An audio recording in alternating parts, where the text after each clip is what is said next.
Hello everyone and welcome. I'm excited to start today's session. We'll be exploring how to build a strong culture, set clear expectations, and foster constructive behavior to support student success. This is the first slide, which introduces our overall focus. Our presentation is titled Classroom Management and Learning Environment, and it's part of Module 5. Over the next few minutes, we'll look at practical strategies for creating a positive and productive classroom. Let's get started. Let's talk about how intentional design and routines can really make a difference in the classroom. When we plan thoughtfully, we reduce disruptions and boost engagement because students know what to expect and feel more connected. Creating a consistent instructional time helps build a cohesive environment where students feel valued and empowered to learn. Think of it as laying a safe foundation. This is crucial for effective classroom management. When behavior, structure, and culture come together, they create a strong support system. And that, in turn, leads to success. So, in essence, a well-designed environment isn't just about keeping order. It's about fostering a space where students thrive because they feel safe, supported, and motivated to participate. That's the core of effective management and a key part of our overall approach. All right, on this slide, we're focusing on the core foundation of constructive behavior.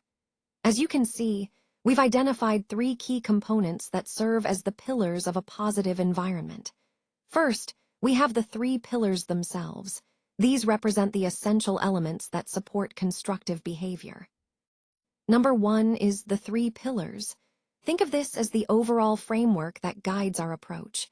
Next, we have positive culture, which emphasizes the importance of fostering an environment where positive behaviors are recognized and encouraged.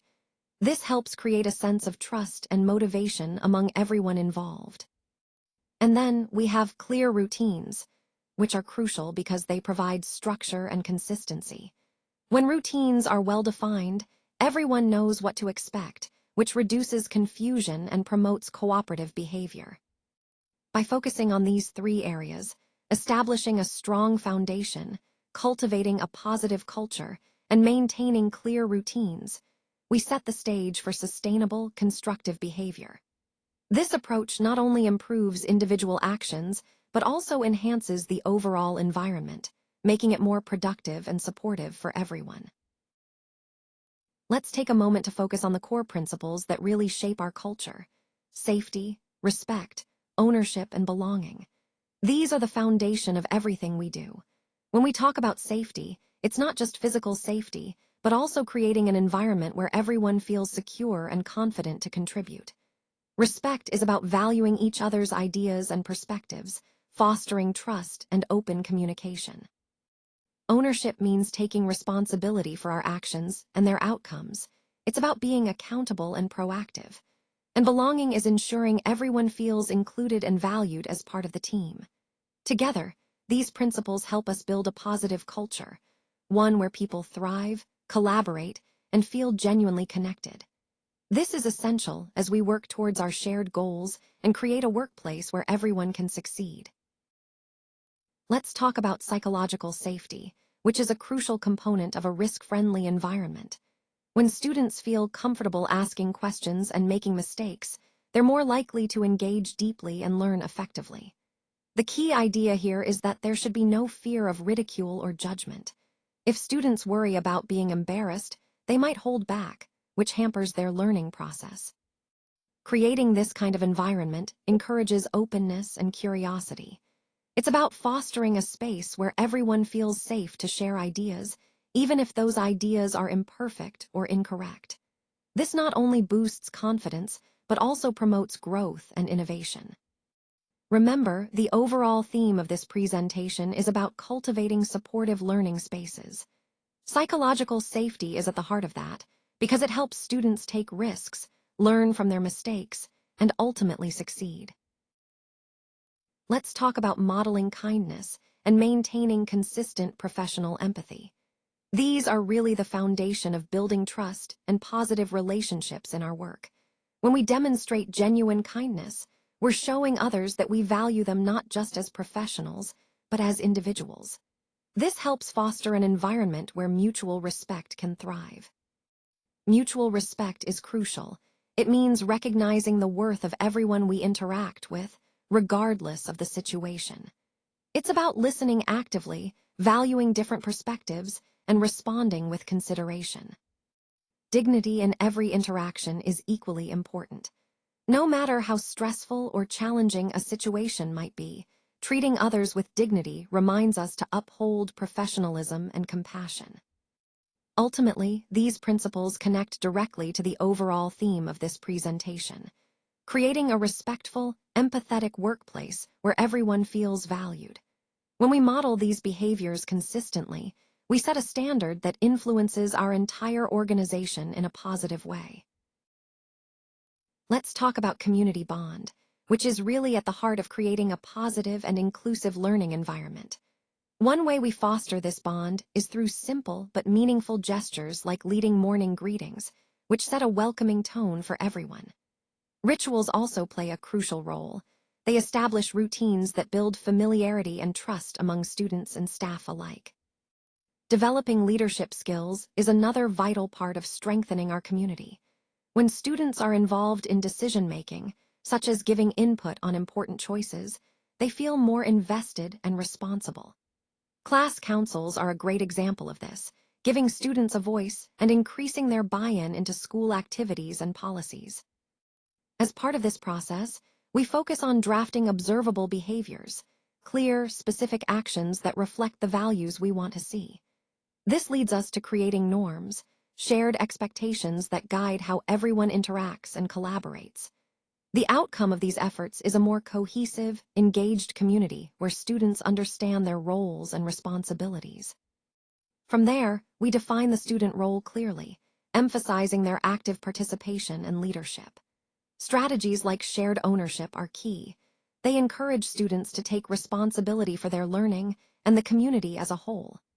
When students feel that they truly own their experience, it fosters a sense of belonging and mutual respect, which ultimately supports a strong, connected community. Let's explore some key strategies for fostering an inclusive environment. First, restorative check-ins are essential. They provide a safe space for students and staff to reflect and reconnect, helping to address any issues before they escalate. Next, multilingual displays play a crucial role by ensuring that language is not a barrier, making everyone feel seen and valued. Inclusive curricula are also vital. They incorporate diverse perspectives and experiences, enriching learning for all students. Cultural diversity goes hand in hand with this. Celebrating different backgrounds helps build understanding and respect within the community. Creating a sense of belonging is at the heart of all these efforts. When students feel they truly belong, they are more engaged and successful. And finally, fostering inclusive belonging ties everything together. It's about cultivating an environment where everyone feels accepted, appreciated, and empowered to be their authentic selves. All these elements connect to our overall goal, building a truly inclusive and equitable space where every individual can thrive. Let's talk about designing physical collaborative zones. Creating spaces where students can easily work together is essential. These zones should be flexible and inviting, encouraging interaction and teamwork. Next, using nonverbal cues for respect is a powerful tool. Simple gestures like nodding, eye contact, or a thumbs up can communicate acknowledgement and support without interrupting the flow of conversation. It helps foster a respectful and attentive environment. Modeling vulnerability and growth is also crucial. When teachers openly share their own learning journeys or admit when they don't have all the answers, it encourages students to take risks and see mistakes as part of the learning process. Remember, the teacher is the primary architect of this environment. You set the tone, establish norms, and shape the culture of the classroom. Ultimately, the teacher acts as a culture builder, creating a space where trust, respect, and collaboration thrive. This cultural foundation is key to engaging students and supporting their growth. Let's talk about the importance of using affirming language with our peers. When we speak kindly and positively, We create a supportive environment where everyone feels valued and encouraged. Moving on to kindness, it's essential that we bring all materials to every class. Being prepared shows responsibility and respect for everyone's time and effort. Speaking of responsibility, listening when others are talking is a key part of respectful communication. It demonstrates that we value their ideas and are willing to engage thoughtfully. Respect, then, ties into observable behavior, the actions we see that show how much we care about each other and the learning process. We also want to emphasize the importance of valuing each person's contributions, which feeds into the co-creation of expectations. When everyone helps set the standards and understands what's expected, we foster a collaborative environment. All these points, kindness, responsibility, respect, and shared expectations, are interconnected. They build a positive culture where everyone feels safe, respected, and motivated to contribute. This aligns perfectly with our overall goal of creating a respectful and productive learning community. Let's talk about reinforcing compliance through specific, descriptive praise. When a student follows expectations, it's most effective to praise them positively and specifically. For example, instead of just saying, "Good job," say, "I really liked how you shared your materials quietly." This helps students understand exactly what behavior you appreciated. It's also important to pair every expectation with a clear, fair consequence. If a student isn't following a rule, they should know what will happen next, and that consequence should be consistent and fair. For instance, if someone is not walking quietly, a logical step might be a gentle reminder followed by a specific consequence if the behavior continues. Using actionable language is key. Instead of vague instructions like "be good," give clear, direct commands such as "walk quietly" or "raise your hand to speak." This leaves no confusion about what you expect. Another critical point is being specific and clear about behaviors. When expectations are precise, students understand exactly what they need to do, reducing misunderstandings and promoting positive habits. Throughout all of this, remember that behavioral clarity is essential. Clear expectations, consistent consequences, and specific praise create a supportive environment where students know what to do and feel motivated to meet those expectations. This aligns perfectly with our overall goal of fostering a respectful, organized, and positive classroom culture. As we come to the end of our session, I want to emphasize the importance of a reflective ending. This is where we encourage gratitude or an exit ticket, giving students a moment to process and share what they've learned. Closure helps solidify their understanding and signals the end of the lesson. Minimizing downtime is key. Quick transitions keep students engaged and make the most of our valuable time. A simple chime or a hand gesture can serve as an effective cue for transitioning smoothly to the next activity. When we think about transitions, it's helpful to plan a calm start to each part of the day. A silent entry and a bell ringer activity set a quiet, focused tone, helping students settle in without disruption. Arrival routines create a sense of order and readiness, setting the stage for learning. The benefit of these routines is that they establish consistency, reduce off-task behavior, and foster independence. The action of establishing routines and transitions may seem small, but it has a big impact on classroom management and learning flow. When routines are clear and predictable, students know what to expect and can focus on the learning itself. So remember, routines and transitions are the backbone of a well-run classroom. They create a structured environment that promotes a calm, productive start to each day, ultimately supporting our overall goal of effective teaching and learning. Let's talk about the importance of documenting behaviors and reviewing them weekly. It's a key part of maintaining trust in our classroom. When we keep a record, we can see patterns and address issues proactively. This transparency helps build a positive environment where students feel understood and supported. Now, when it comes to managing minor lapses, I recommend using redirection. It's a gentle way to guide students back on track without escalating the situation. For repeated behaviors, logical consequences are effective. They help students understand the impact of their actions and encourage improvement. Consistency is crucial here. We need to enforce rules the same way for every student, every time. This uniformity ensures fairness and clarity, so students know what to expect. By maintaining consistency and following through with our responses, we reinforce the expectations we've set. This overall approach fosters trust, fairness, and a structured environment where students can thrive. Let's take a closer look at some of the underlying reasons behind misbehavior. Often, behaviors like seeking attention or wanting to boost their status are driven by social needs. On an emotional level, children might act out because they're feeling anxious or angry. From an academic perspective, frustration with difficult tasks can lead to challenging behaviors as well. It's important to remember that misbehavior isn't just random. It's often a symptom of unmet needs or gaps in skills. When a child's basic social, emotional, or academic needs aren't fully met, their behavior can serve as a signal that something's going on beneath the surface. This is where root cause analysis becomes so valuable.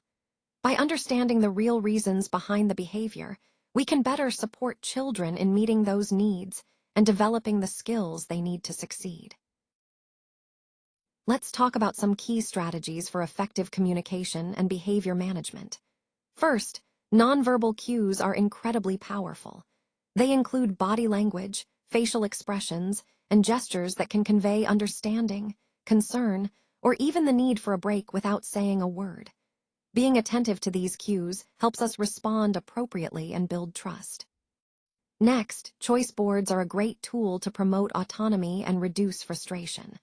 Offering students choices gives them a sense of control, which can prevent challenging behaviors before they start. It's about empowering students and giving them options that meet their needs. Proximity control is another effective strategy. By thoughtfully positioning ourselves closer to a student, we can often diffuse tension or redirect attention without interrupting the flow of the classroom. It's a subtle but powerful way to maintain a calm environment. Prevention plays a crucial role. By understanding triggers and setting up the environment thoughtfully, we can prevent many issues before they escalate. Prevention is always better than intervention. Finally, proactive strategies involve planning ahead and creating routines that promote positive behavior. When we anticipate potential challenges and address them early, we create a more consistent and supportive learning space for everyone. All these strategies tie back to our overall goal: fostering a respectful, safe, and engaging environment where students can thrive. On this slide, we see that schools implementing these practices have reported up to 50% fewer suspensions. That's a significant reduction, showing how effective restorative approaches can be. One key element is the use of restorative circles, which not only help reduce repeat offenses, but also promote social responsibility among students.